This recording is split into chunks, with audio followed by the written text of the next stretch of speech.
We will start with the third place match of Dian versus Kolbasnik. It's a best of 5, no bans. They get straight into it. Germany versus Germany. This is Baby Combo versus No Heinz Heinz. Um, I mean, I don't believe Dion is running Scorched Earths, which means Kolbasnik probably wins this game 90% of the time, if not more. His deck just floods the front line, plays Blitzkrieg, wins on turn like 5 because Dion's deck does very little. However, this is looking like a much better hand from Dion than past games. Similarly, Kolbasnik's hand's not bad. Kolbasnik should send back Jägerbomber in Pursuit because there's not really going to be anything to retreat against Dion. And he wants to get cheaper units, probably a Panzer F to fit this Greyhound Befelswagen. From Dion's point of view, he should keep Heinkel for sure, Spoils of War for sure. I'd probably keep reserves and Lesser of Two Evils and send back Dive Bombing. You're going second against a very aggressive deck. So it means you do need to worry about dying. However, just the nature of how your deck works, I think the only time you win is if you full mulligan, like you're just trying to combo early, and you either successfully combo early, or you top deck a root out when you need it. I think if you try to mulligan for sudden strikes and root outs, it's just not going to accomplish enough, and you're going to die anyways.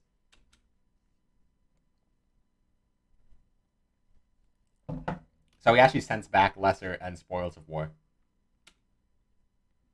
And gets back 2 banks and a rush production, which this just shows, like, he's sending back 2 card draw pieces in a deck that just has a ton of dead cards. And the reason he's doing this is because he's thinking, if I can get Careless Talk, if I can get Sudden Strike, if I can get Root Out, it would be really good. But unfortunately, he gets double Reichsbank and Rush Production, and now he doesn't really have card draw in his hand anymore. Second Rush Production pickup does absolutely nothing. Kolbasnik, move up, hit Headquarters, gets the Befelswagen out.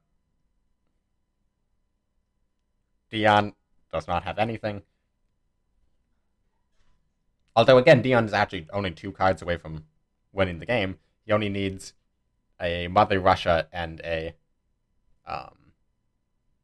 autocannon, obviously. And there's actually the root out. So here I would do Reichsbank. This is a very odd play to me, because if you do Reichsbank, on the following turn you can do root out and attack with Heinkel to kill the Greyhound anyways.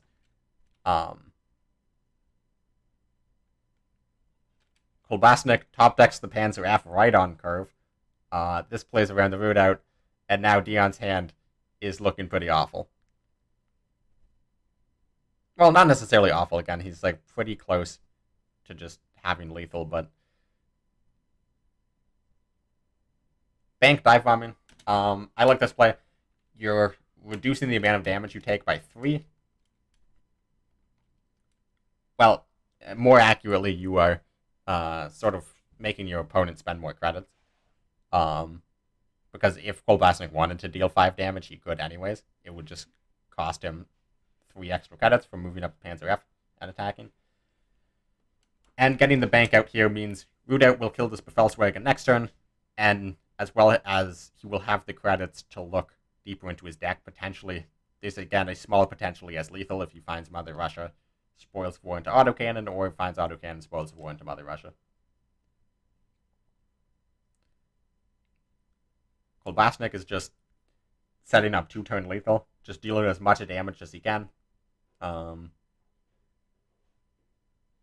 This actually might be... No, it's not quite one, like, turn lethal setup. So here, just Spoils of War. See what you can find. He gets the Mother Russia. Second Spoils of War. Again, he's just an autocannon away. So there's 20 damage in hand. If he finds the autocannon, he doesn't need extra credits. He doesn't need extra guys, and he's not going to live long enough for Reichsbank, so whatever he picks here doesn't really matter.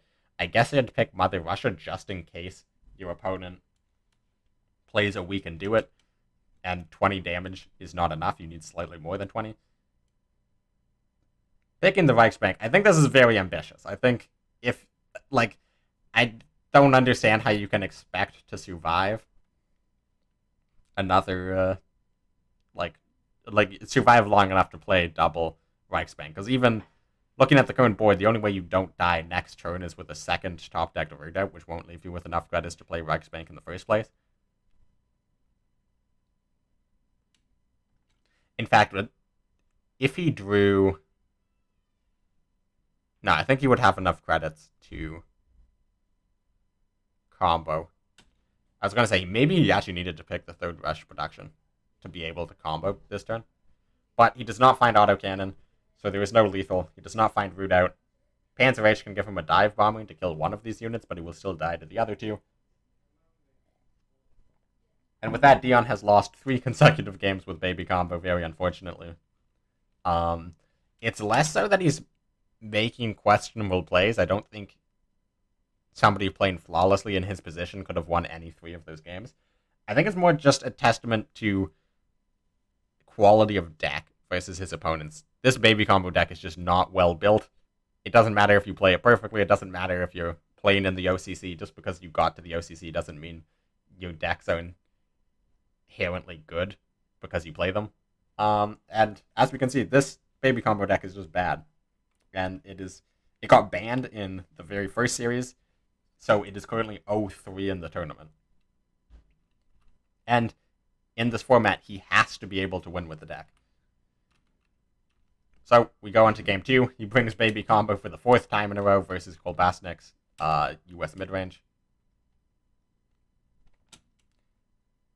This hand is looking significantly better. Autocannon rush production off the bat. I would send back promotion because you already have the autocannon. And I would send back 1 lesser of 2 evils. I'd keep the second just for drawing deeper into your deck. Like, at this point, you don't need to draw specific cards. Like, you're not trying to draw your 1 of autocannon, which is what Spoils of War is really good at. You're just trying to find several rush productions, several reserves. So a lesser of 2 evils actually accomplishes that and better. So I would send back promotion and 1 lesser. Maybe even keep both lessers. And on Kolbasnik's side, that is just an absolutely insane opening hand. Keep it.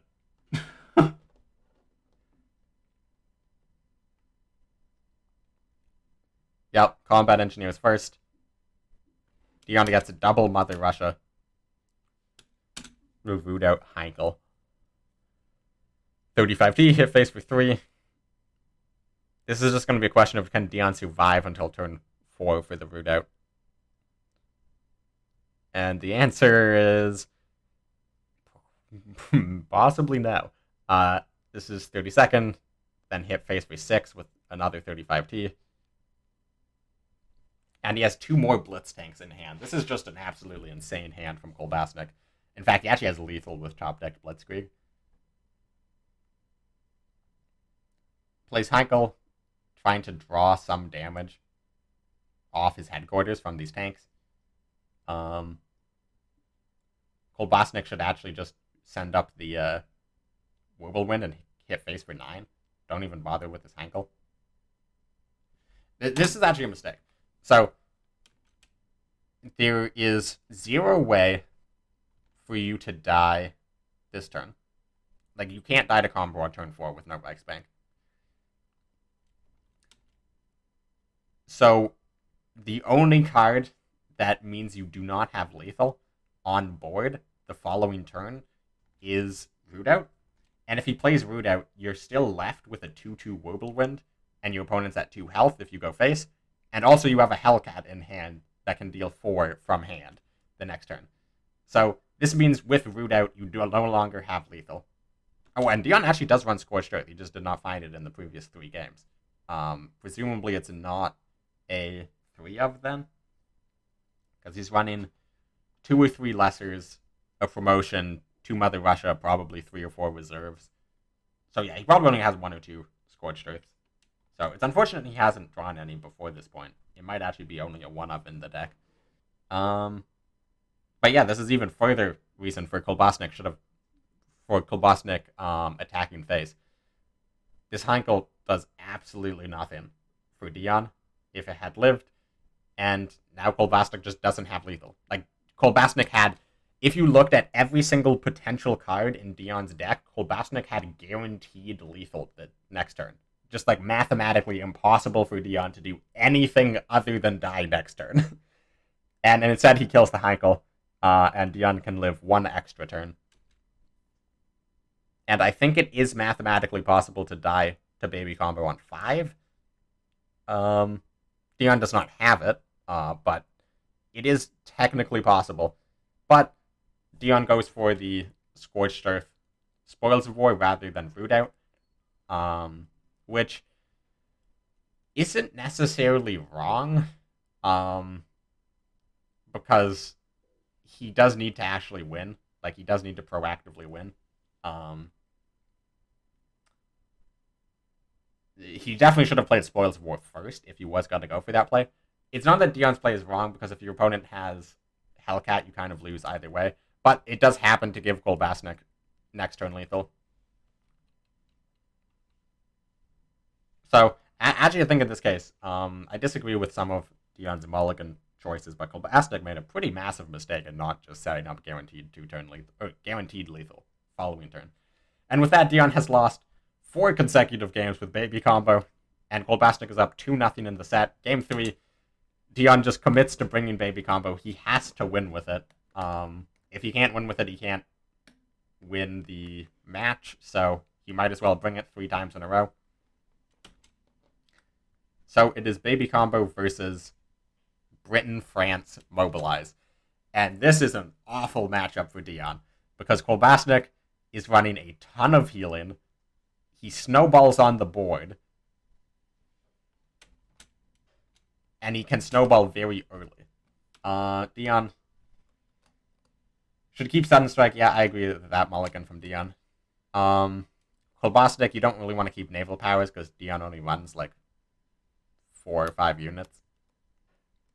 Airdrop, Dian's almost certainly never taking the front line. Monty, Dian, again, doesn't really run units. So keep Honey, send back the other 4 cards that all interact with your opponent having units, and gets back in a pretty good hand. Oh, this is just going to be a brutal game. Play out the 2 units, you know your opponent, like, worst case scenario, double dive bombing, but then they're down to 3 cards in hand. And you can just play Honey. Here, Dian should just play Heinkel. Yeah, I agree with that. You're not killing any of these immediately, but the Sudden Strike kills them immediately regardless, and this way the Heinkel can remove the mobilization. So here, Sudden Strike the Parachute and hit the Heinkel into the 700, or the 73rd. 73.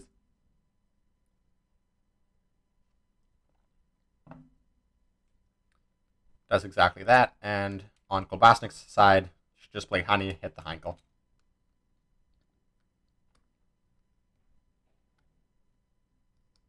Hit HQ.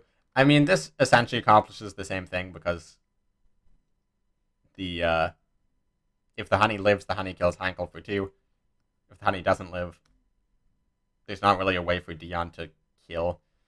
I mean, I guess the niche circumstance of second Sudden Strike Spoils of War, but if Dian has second Sudden Strike, I guess you could do Spoils of War into second Sudden Strike would be the situation where attacking is better.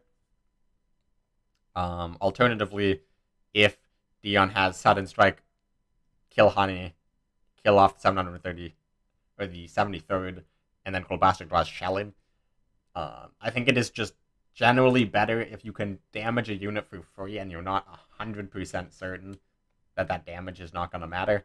You should take it anyways. And here, actually, Dian draws the dive bombing, which means he can reduce honey attack down to 0 and keep this. He doesn't play it.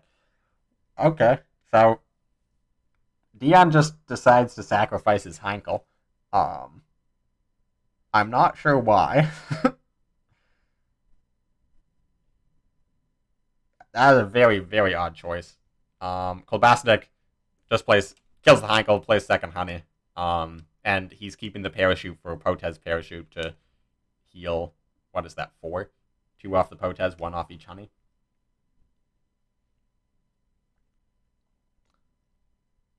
So it looks like Dian is just going for full combo. He's completely given up on the board. He's not picking root outs. He's not picking sudden strikes. And I think this is correct. I think if he was going to go for this, he should have committed to it slightly sooner.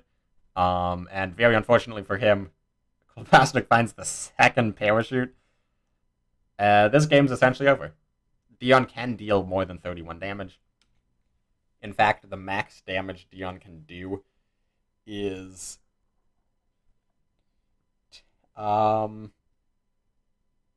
theoretically he can deal 36 damage, I believe.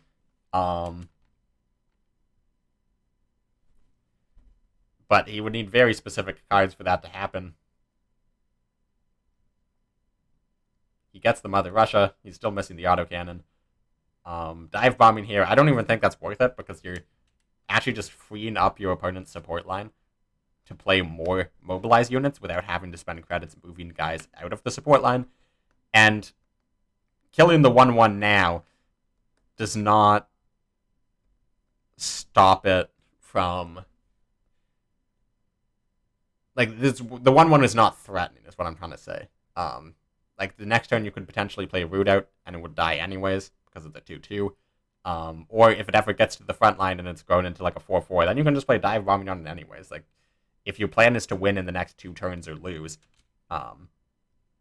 killing the 1-1 mobilized guy is actually just detrimental for your game plan.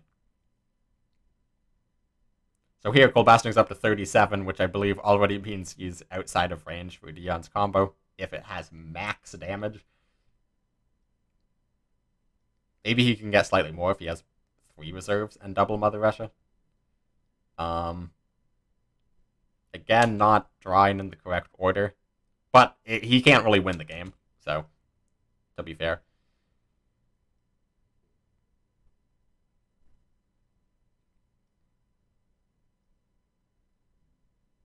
Picks the promotion.